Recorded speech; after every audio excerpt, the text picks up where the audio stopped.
আমি যে এলাকায় বসবাস করি তারা শিরক, কুফর, বিদআত, অন্যান্য নাজায়েজ কাজে লিপ্ত। এমন অবস্থায় আমি এসব থেকে তাদের কিভাবে বাঁচাবো?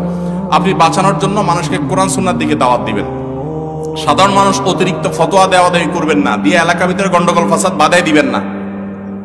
আপনি যেই কথা বলে বুঝাতে পারবেন না সেটা আপনি না বলে অন্য যাকে দিয়ে বুঝাতে পারবেন তাকে দিয়ে বুঝাবেন।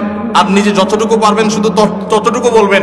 আর বুঝাতে গেলে যদি না বুঝে তো তাদেরকে আল্লাহর আনুগত্য, তাওহীদের গুরুত্ব, সুন্নতের গুরুত্বটা আগে বোঝানো দিয়ে শুরু করেন। এরপর আস্তে আস্তে সামনের দিকে আগান, দেখবেন ইনশাআল্লাহ সেখানে দাওয়াতি কাজ করা সহজ হবে।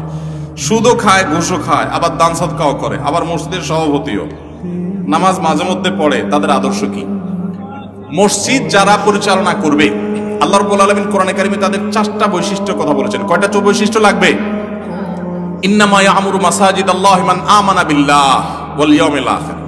1 নম্বর হলো যারা মসজিদ আবাদ করবে তারা আল্লাহর প্রতি ঈমান আনবে, আখিরাতের প্রতি ঈমান আনবে, ঈমানদার হবে। 2 নম্বর ওয়া আকামাস সালাহ, 5 ওয়াক্ত নামাজ তারা পড়বে, নামাজি হতে হবে। 3 নম্বর হলো ওয়া আতা যাকাত, শুধু নামাজি পড়বে না, যাকাত ফরজ হলে যাকাত দেওয়ার মতো মানসিকতা থাকতে হবে, কৃপণ হইলে হবে না।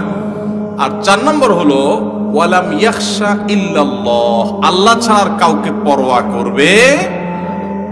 আমি মিরপুরে মণিপুরে এক মসজিদে 2003, 4, 5 সন এই সময়টাতে ইমামতি করেছি, আমার মনে আছে। আমার মসজিদে এক দায়িত্বশীল সেক্রেটারি ছিলেন, অনেক আগে মারা গেছেন।